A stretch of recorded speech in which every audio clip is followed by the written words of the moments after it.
नमस्कार। तो आज हम बात करने वाले हैं एग्जाम्स के बारे में, लेकिन एक बिल्कुल अलग नजरिए से।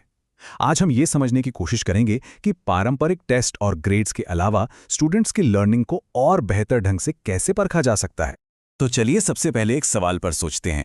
क्या साल के अंत में होने वाला एक 3 घंटे का टेस्ट वाकई में पूरे साल की मेहनत, ग्रोथ और लर्निंग को सही से बता सकता है? ये सवाल ही हमें सोचने पर मजबूर करता है कि जो पारंपरिक तरीके हैं उनकी अपनी कुछ सीमाएं तो नहीं हैं। और इसी के साथ हम आते हैं अपने पहले सेक्शन पर, परीक्षा के स्कोर से परे। यहाँ हम यही जानेंगे कि हमारे ट्रेडिशनल टेस्टिंग के तरीकों में आखिर क्या कमियां हैं और क्यों अब एक नए बदलाव की जरूरत महसूस हो रही है। जो हमारे पारंपरिक एग्जाम्स होते हैं ना, वो असल में एक आइसबर्ग की नोक की तरह हैं।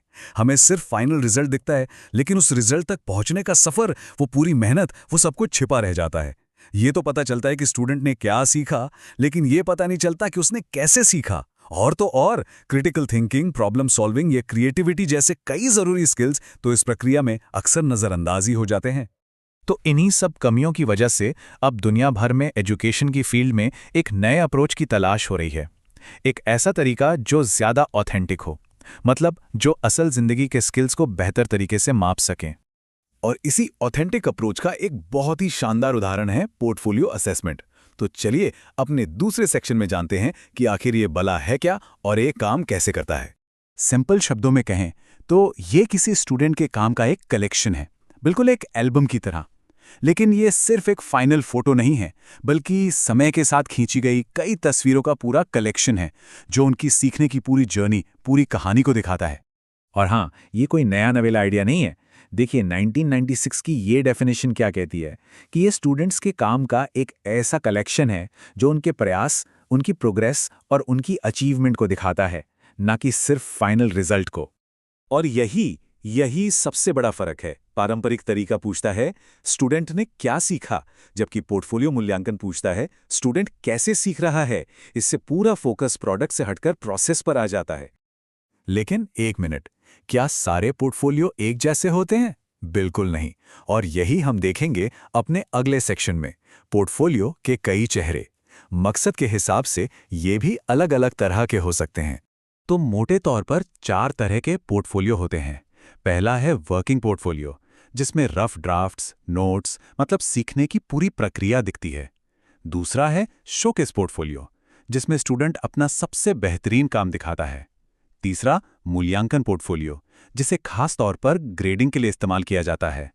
और चौथा लर्निंग पोर्टफोलियो, जिसमें स्टूडेंट अपने काम पर खुद रिफ्लेक्ट करता है और अपना मूल्यांकन करता है। तो सुनने में तो ये तरीका बहुत अच्छा लग रहा है ना, लेकिन क्या ये परफेक्ट है? हर चीज के फायदे और नुकसान होते हैं।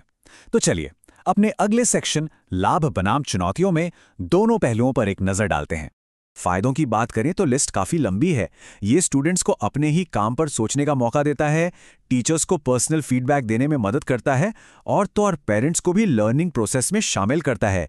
इससे सीखने का काम एक टीम एफर्ट बन जाता है। लेकिन ये सब बातें तो ठीक हैं, पर बड़ा सवाल यह है कि क्या असल में इससे बेहतर नतीजे मिलते हैं? चलिए इसका जवाब एक बहुत ही दिलचस्प स्टडी में ढूंढते हैं।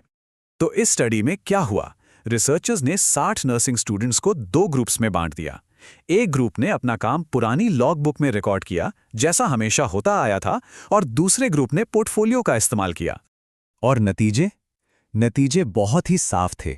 जब स्टूडेंट से उनकी सेटिस्फैक्शन के बारे में पूछा गया, तो पोर्टफोलियो वाले ग्रुप का एवरेज स्कोर था 55.07 और लॉगबुक वाले ग्रुप का सिर्फ 37.43। मतलब एक बहुत बड़ा फर्क। इससे साफ है कि स्टूडेंट्स को पोर्टफोलियो वाला तरीका कहीं ज्यादा पसंद आया। और बात सिर्फ खुशी या सैटिस्फैक्शन की नहीं थी, इसका सीधा असर उनके ग्रेड्स पर भी पड़ा। पोर्टफोलियो ग्रुप का एवरेज स्कोर था 18.23, जबकि दूसरे ग्रुप का 17.08। तो मतलब स्टूडेंट ज्यादा खुश भी थे और उन्होंने बेहतर परफॉर्म भी किया। लेकिन जैसा कि मैंने कहा था, ये तरीका चुनौतियों से खाली नहीं है। पोर्टफोलियो बनाने और उन्हें चेक करने में टीचर्स और स्टूडेंट्स दोनों का बहुत ज़्यादा टाइम लग सकता है।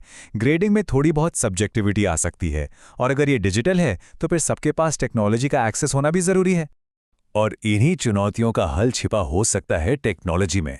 तो चलिए अपने आखिरी सेक्शन में चलते हैं, डिजिटल विकास और देखते हैं कि टेक्नोलॉजी कैसे इस पूरे खेल को बदल रही है। टेक्नोलॉजी की मदद से आज के कागजी पोर्टफोलियो अब बन रहे हैं ई पोर्टफोलियो, यानी इलेक्ट्रॉनिक पोर्टफोलियो। ई पोर्टफोलियो क्या है? ये एक डिजिटल कलेक्शन है। स्टूडेंट्स अपना काम ब्लॉग, वेबसाइट्स या गूगल ड्राइव जैसी जगहों पर इकट्ठा करते हैं। इससे काम को शेयर करना, फीडबैक लेना और उसमें वीडियो या ऑडियो जैसी चीजें जोड़ना सब कुछ बहुत ही आसान हो जाता है। तो आखिर एक अच्छा पोर्टफोलियो बनता कैसे है?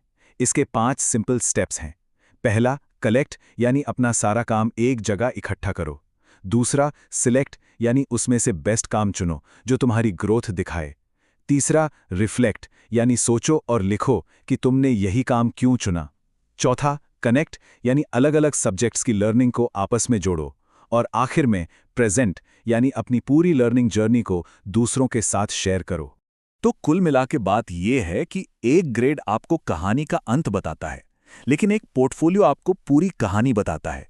संघर्ष, विकास और आखिर में मिली सफलता, सब कुछ। ये सिर्फ क्या नहीं बल्कि कैसे और क्यों भी बताता है। और ये हमें एक बहुत बड़े सवाल पर लाकर छोड़ता है। जिस तरह हमारी दुनिया डिजिटल होती जा रही है और स्किल्स की अहमियत बढ़ रही है, क्या पोर्टफोलियो सिर्फ स्टूडेंट्स के लिए ही नहीं बल्कि हम सब के लिए अपनी काबिलियत दिखाने का एक नया स्टैंडर्ड बन सकता है? क्या ये भविष्य का नया रिज्यूमे हो सकता है? सोचिएगा जरूर।